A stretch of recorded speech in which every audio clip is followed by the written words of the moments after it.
Hello everyone, myself Dr. Bharat Singh Meena from Government College Kota. आज हम BSc part first के paper first की unit second के अंतर्गत केमिकल बॉन्डिंग फर्स्ट में कोवेलेंट बॉन्ड के बारे में अध्ययन करेंगे। और कोवेलेंट बॉन्ड में जो हम अध्ययन करने जा रहे हैं उसमें सबसे पहले कोवेलेंट बॉन्ड की डेफिनेशंस, कोवेलेंट बॉन्ड से रिलेटेड प्रिंसिपल्स और उन प्रिंसिपल्स की क्या क्या लिमिटेशंस हैं, एंड कोवेलेंट कंपाउंड्स के जनरल कैरेक्टरिस्टिक्स आदि के बारे में हम डिस्कस करेंगे। तो सबसे पहले तो हमें ये पता होना चाहिए कि कोवेलेंट बॉन्ड कैसे बनते हैं और कोवेलेंट बॉन्ड किसे कहते हैं। इसके लिए हमें सबसे पहले ये ध्यान होना चाहिए कि जब समान अथवा लगभग समान विद्युत ऋणता वाले दो अधात्विक परमाणु एक दूसरे के संपर्क में आते हैं तो उनके मध्य कोवेलेंट बॉन्ड का निर्माण होता है। एक कोवेलेंट बॉन्ड के निर्माण में भाग लेने वाले दोनों परमाणु इलेक्ट्रॉन का इस प्रकार से साझा करते हैं कि उन साझे के इलेक्ट्रॉनों पर दोनों परमाणुओं का समान अधिकार रहता है। क्लियर? इस प्रकार ये परमाणु साझेदारी द्वारा ही अपनी निकटतम निष्क्रिय गैस का विन्यास प्राप्त करते हैं। तो यहाँ हमें दो चीज़ों के बारे में ध्यान रखना चाहिए, एक तो लगभग समान विद्युत ऋणता वाले या समान विद्युत ऋणता वाले और अधात्विक परमाणु, तब हमारा कोवेलेंट बॉन्ड का निर्माण होता है। तो इसकी जो परिभाषा होगी वो यह होगी कि किन्हीं दो परमाणुओं के मध्य साझे के इलेक्ट्रॉनों का वह जोड़ा जिस पर दोनों परमाणुओं का समान अधिकार हो, अर्थात हम इसे दूसरे शब्दों में कहें जिसके द्वारा दोनों परमाणु परस्पर बंधे हुए हों, सहसंयोजक बंध कहलाता है या कोवेलेंट बॉन्ड कहलाता है। और इसे हम लाइन द्वारा प्रदर्शित करते हैं। उदाहरण के माध्यम से अगर हम देखें तो ये H2 मॉलिक्यूल की स्ट्रक्चर को निम्न प्रकार से प्रदर्शित किया जा सकता है। एक हाइड्रोजन परमाणु के पास एक इलेक्ट्रॉन है, दो हाइड्रोजन परमाणु अपने एक एक इलेक्ट्रॉन का साझा करेंगे तो एक सिंगल कोवेलेंट बॉन्ड का निर्माण होगा और H2 मॉलिक्यूल बन जाएगा। अब इस कोवेलेंट बॉन्ड से संबंधित कौन कौन से सिद्धांत हैं, किस किस वैज्ञानिक ने दिए, उसका हम अध्ययन करते हैं। तो इसके लिए सबसे पहले जो सिद्धांत दिया था वो था Lewis theory of covalent bond या सहसंयोजक बंध का लुईस सिद्धांत। लुईस सिद्धांत क्या है? यह सिद्धांत किस नियम पर आधारित है? अष्टक नियम पर आधारित है। और इस अष्टक नियम के अनुसार प्रत्येक परमाणु अपने बाह्यतम कोश में इलेक्ट्रॉनों का अष्टक पूर्ण करने का प्रयास करता है। जैसा कि इसने प्रारंभ में ही बताया कि ये नियम कौन से नियम पर आधारित है? अष्टक, मतलब कि प्रत्येक परमाणु अपने बाह्यतम कोश में अष्टक पूर्ण करने का प्रयास करेगा। इसमें हाइड्रोजन व लिथियम परमाणु कैसे हैं? आपके एक्सेप्शन है, अपवाद हैं। इनमें क्या होता है? ये हीलियम विन्यास ग्रहण करते हैं, क्योंकि यहाँ पर आप देखेंगे कि हाइड्रोजन के पास भी आपका एक इलेक्ट्रॉन है तो वो हीलियम गैस विन्यास इजीली से ग्रहण करता है। और अन्य उदाहरण जो अपना अष्टक पूर्ण करते हैं उसमें देखिए आप, हाइड्रोजन के अलावा Cl2 है, O2 है, N2 है। ये अपने साझे के इलेक्ट्रॉनों द्वारा अपने बाह्यतम कोश में अष्टक पूर्ण करने का प्रयास करते हैं। और इसको हम इस प्रकार से कह सकते हैं कि प्रत्येक परमाणु अपने से निकटतम उत्कृष्ट गैस विन्यास करने की प्रवृत्ति रखता है। और इस प्रवृत्ति के कारण क्या होगा कि ये अपने इलेक्ट्रॉनों को साझा करते हैं। देखो उदाहरण के माध्यम से Cl2 का हम देखते हैं। सबसे पहले यहाँ पर दो Cl परमाणु हैं, एक Cl के हम इलेक्ट्रॉन को डॉटेड द्वारा शो कर रहे हैं और दूसरे Cl परमाणु के इलेक्ट्रॉन को हम क्रॉस के द्वारा शो कर रहे हैं, ताकि ये हमें पता चले कि ये इस Cl परमाणु का इलेक्ट्रॉन है और ये दूसरा वाला दूसरे Cl परमाणु का इलेक्ट्रॉन है। आप यहाँ ध्यान दें, ये Cl परमाणु पहला परमाणु है, उसमें डॉटेड है और 7 इसके बाह्यतम कोश में इलेक्ट्रॉन हैं। इसी प्रकार से दूसरा Cl परमाणु है, उसके भी बाह्यतम कोश में क्रॉस के माध्यम से आपको 7 इलेक्ट्रॉन दिखाई दे रहे हैं। अब चूंकि दोनों ही परमाणु अपने बाह्यतम कोश में अष्टक पूर्ण करने का प्रयास करेंगे, तो ये एक एक अयुग्मित इलेक्ट्रॉन जो आपको दिखाई दे रहा है उसका साझा करेंगे और साझा करके दो साझे के इलेक्ट्रॉन पर दोनों ही परमाणु का समान रूप से अधिकार हो जाएगा और दोनों ही परमाणुओं का अष्टक हो जाएगा पूर्ण बाह्यतम कोश में। और चूंकि दोनों ने एक एक इलेक्ट्रॉन का साझा करा, इसका मतलब सिंगल बॉन्ड या सिंगल कोवेलेंट बॉन्ड का निर्माण हुआ और आपको इस प्रकार से ये दिखाई देगा। 6 के 6 इलेक्ट्रॉन डॉटेड के द्वारा यहाँ दिखाई दे रहे हैं, यहाँ एक क्रॉस के द्वारा दिखाई देते हैं दूसरे इलेक्ट्रॉन। बाय मिस्टेक यहाँ पर क्रॉस के स्थान पर डॉटेड लगा हुआ है, लेकिन हमें ये पता है कि 6 इलेक्ट्रॉन इसके पास भी मौजूद हैं।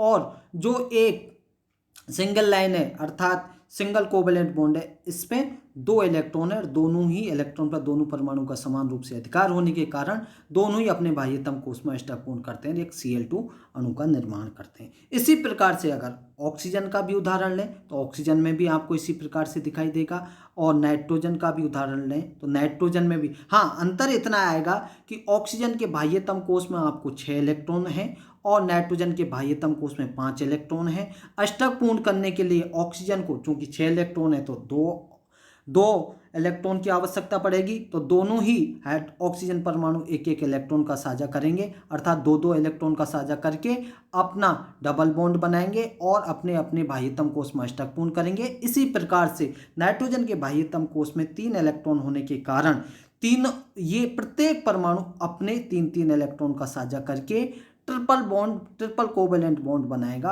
और दोनों ही नाइट्रोजन परमाणु का अष्टक पूर्ण हो जाएगा और एक N2 मॉलिक्यूल का निर्माण होगा।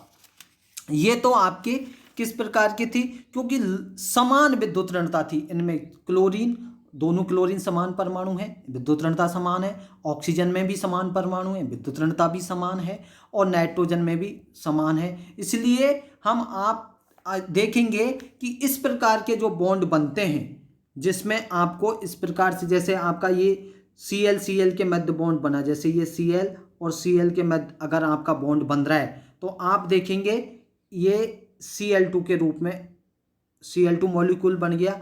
चूंकि दोनों की विद्युत ऋणता समान है, और जब बिल्कुल समान विद्युत ऋणता वाले 2 परमाणु के मध्य सहसंयोजक बंध बनता है तो वो बंध 100% प्योर कोवेलेंट बॉन्ड होते हैं, और उन्हें हम क्या कहते हैं, नॉन पोलर कोवेलेंट बॉन्ड कहते हैं। ठीक है, लेकिन बिल्कुल समान विद्युत ऋणता वाले होने चाहिए। इसी प्रकार से अगर ऑक्सीजन का भी हम उदाहरण देंगे तो ऑक्सीजन के मध्य क्योंकि बाह्यतम कोश में 6 इलेक्ट्रॉन है तो 2 इलेक्ट्रॉन की आवश्यकता होने के कारण दोनों डबल बॉन्ड बना लेंगे, और डबल बॉन्ड बनाने के कारण यहाँ O2 का निर्माण हो जाएगा, और यहाँ भी इनकी विद्युत ऋणता समान होने के कारण एक ऐसा प्योर कोवेलेंट बॉन्ड है। कैसा है? प्योर कोवेलेंट बॉन्ड, मतलब शुद्ध कोवेलेंट, BALENT कोवेलेंट बॉन्ड है 100%। इसी प्रकार से हम इन उदाहरणों में तो 100% आपको अध्रुवीय सहसंयोजक बंध या नॉन पोलर बॉन्ड थे। इसके अलावा अगर हम देखें जिनकी विद्युत ऋणता में हमने जैसा परिभाषा में प्रारंभ में ही पढ़ा था, लगभग समान, या तो समान या लगभग समान, तो लगभग समान मतलब थोड़ी बहुत विद्युत ऋणता में अंतर वाले भी सहसंयोजक बंध बनाते हैं। तो वहां पर क्या होता है कि विद्युत ऋणता में अंतर होने के कारण जब इनमें सहसंयोजक बंध बनते हैं तो वो 100% कोवेलेंट बॉन्ड नहीं होते या शुद्ध सहसंयोजक बंध नहीं होते। उनमें थोड़ी पोलरता या ध्रुवता आ जाती है, क्योंकि विद्युत ऋणता में अंतर है, तो जिसकी विद्युत ऋणता अधिक है वो इलेक्ट्रॉन को अपनी ओर आकर्षित करने का प्रयास करेगा और इससे बंध में पोलरता आ जाएगी। और ऐसे बंध को हम क्या कहेंगे? पोलर कोवेलेंट बॉन्ड, क्योंकि ध्रुवता आ गई और ध्रुवता के आधार पर इसका नाम जो हुआ है वो हुआ है आपका पोलर कोवेलेंट बॉन्ड। और इस प्रकार अगर आप उदाहरण देखेंगे तो HF, क्योंकि हाइड्रोजन और ये फ्लोरीन है, इनकी दोनों की विद्युत ऋणता में अंतर है। इसी प्रकार से इस हाइड्रोजन और ऑक्सीजन की विद्युत ऋणता में अंतर है, नाइट्रोजन और हाइड्रोजन की विद्युत ऋणता में अंतर है, क्योंकि ये सब अधिक विद्युत ऋणी हैं हाइड्रोजन की तुलना में, इसलिए इनके बंध में ध्रुवता आ जाती है। ये कैसे कहलाते हैं? आपके पोलर कोवेलेंट बॉन्ड है। इसके उदाहरण दे रखे हैं, इसकी स्ट्रक्चर अगर देखेंगे तो ये हाइड्रोजन ने एक इलेक्ट्रॉन का साझा किया, और चूंकि फ्लोरीन के बाह्यतम कोश में 7 इलेक्ट्रॉन थे, उसने भी एक इलेक्ट्रॉन के साझा करने के कारण यहाँ HF बंध का निर्माण हो गया, सिंगल बंध बना है। इसी प्रकार से अगर आप यहाँ देखें H2O में, क्योंकि 2 हाइड्रोजन जुड़े हुए हैं एक एक इलेक्ट्रॉन का साझा करके, इस प्रकार से H single bond O single bond H, तो दोनों ही अपना अष्टक पूर्ण कर लेते हैं और इस प्रकार से H2O मॉलिक्यूल का निर्माण होता है। लेकिन ये ध्रुवीय कोवेलेंट बॉन्ड है। अब हम इसको संयोजकता में साझा द्वारा इलेक्ट्रॉन का युग्मन हो जाता है, और एक परमाणु में जितने इलेक्ट्रॉन होते हैं, ध्यान रखें ये इंपॉर्टेंट चीज है कि एक परमाणु में जितने अनपेयर्ड इलेक्ट्रॉन होंगे वह उस तत्व की क्या कहलाएगी? वैलेंसी कहलाएगी, संयोजकता होती है। और उस संयोजकता के आधार पर ही हम कहते हैं कि हाइड्रोजन की संयोजकता इतनी है या कार्बन की संयोजकता इतनी है, लेकिन ये ध्यान रखें अयुग्मित इलेक्ट्रॉन के द्वारा ही होती है। इसीलिए हम देख रहे हैं इन सभी उदाहरणों में आपने क्लोरीन देखा, ऑक्सीजन देखा, नाइट्रोजन देखा और कार्बन भी देखा। इन सब के अंदर क्या है कि इनके बाह्यतम कोश में क्लोरीन के एक अयुग्मित इलेक्ट्रॉन था, ऑक्सीजन के लिए 2, नाइट्रोजन के लिए 3 बॉन्ड बने, और उन्हीं के आधार पर उनकी संयोजकता थी। कार्बन की संयोजकता में आप देखेंगे कि 4 है, लेकिन जनरल अगर लिखो ग्राउंड स्टेट में इसका इलेक्ट्रॉनिक कॉन्फ़िगरेशन, तो आपको लगेगा कि इसकी संयोजकता तो 2 ही होनी चाहिए थी। लेकिन जैसे ही इलेक्ट्रॉन एक्साइटेड स्टेट में जाते हैं तो क्या होता है, 2s के इलेक्ट्रॉन 2p में मूव कर जाते हैं, और वहाँ पर 2s में सिंगल इलेक्ट्रॉन रहेगा, और 2p के जो Z0 में इलेक्ट्रॉन ग्राउंड स्टेट में था वहाँ पर एक इलेक्ट्रॉन होने के कारण 4 अयुग्मित इलेक्ट्रॉन की संख्या हो जाती है, और इसलिए आपका जो कार्बन है वो निर्विवादित रूप से एक चतुसंयोजी तत्व के रूप में व्यवहार करता है। अब देखते हैं हम इस सिद्धांत की लिमिटेशंस क्या हैं, लुईस सिद्धांत की लिमिटेशंस। तो इसकी लिमिटेशंस में ये है कि ऐसे अनेक स्थायी यौगिक हमें पता है जिनके केंद्रीय परमाणु का इलेक्ट्रॉनिक विन्यास निकटतम उत्कृष्ट गैस जैसा नहीं होता है। उसके कई स्थायी यौगिक हमें ज्ञात हैं। उनमें पहला अगर हम देखें तो आप देखेंगे N और O। नाइट्रोजन के बाह्यतम कोश में कितने इलेक्ट्रॉन होते हैं? 5। और ऑक्सीजन के बाह्यतम कोश में कितने इलेक्ट्रॉन होते हैं? 6। अब चूंकि यहाँ ये डबल बॉन्ड बना रहे हैं तो आप देखेंगे कि ऑक्सीजन के तो अष्टक पूर्ण हो रहा है, 2 2 4 2 3 6 2 4 8, लेकिन यहाँ पर नाइट्रोजन का आप देखेंगे तो देखिए 3 अयुग्मित इलेक्ट्रॉन है और 4 यहाँ से मिलेंगे, तो टोटल कितने हो गए? 7। तो इससे नाइट्रोजन का अष्टक पूर्ण नहीं हो रहा है, तो इसमें हम ये कह सकते हैं NO जैसे अणु में अयुग्मित इलेक्ट्रॉन विद्यमान है, क्योंकि इसमें विद्यमान है ये अयुग्मित इलेक्ट्रॉन। इसी प्रकार से सेकंड इसकी लिमिटेशंस देखें तो बेरियम क्लोराइड लें या बोरोन ट्राइफ्लोराइड लें, जैसे मौलिक बाह्यतम कोश में 4 व 6 इलेक्ट्रॉन हैं, अर्थात उनका अष्टक पूर्ण नहीं है, उसके बावजूद भी वो स्थायी है। तीसरा और भी इस प्रकार का आपका मॉलिक्यूल्स के एग्जाम्पल हैं, कंपाउंड्स के एग्जाम्पल हैं जिनके अष्टक से अधिक इलेक्ट्रॉन हैं बाह्यतम कोश में और उसके बावजूद भी वो स्थायी हैं। जैसे उदाहरण के तौर पे आप देखेंगे PCl5, इसके बाह्यतम कोश में कितने इलेक्ट्रॉन हैं? 10। और SF6 इसके बाह्यतम कोश में कितने? 12। तो अष्टक से अधिक हो गए, अष्टक का मतलब तो बाह्यतम कोश में कितने होने चाहिए इलेक्ट्रॉन? 8, लेकिन PCl5 में कितने हैं? 10 और SF6 में है 12, अर्थात 8 से अधिक हैं इनके बाह्यतम कोश में, और इनके अष्टक का प्रसार हो जाता है। 8 से अधिक होने के बावजूद भी ये कैसे हैं? स्थायी हैं। इसलिए हम ये लुईस सिद्धांत की ये लिमिटेशंस हैं कि कई के अष्टक से कम इलेक्ट्रॉन हैं, कई में अष्टक से अधिक इलेक्ट्रॉन हैं, उसके बावजूद भी ये स्थायी यौगिक हैं।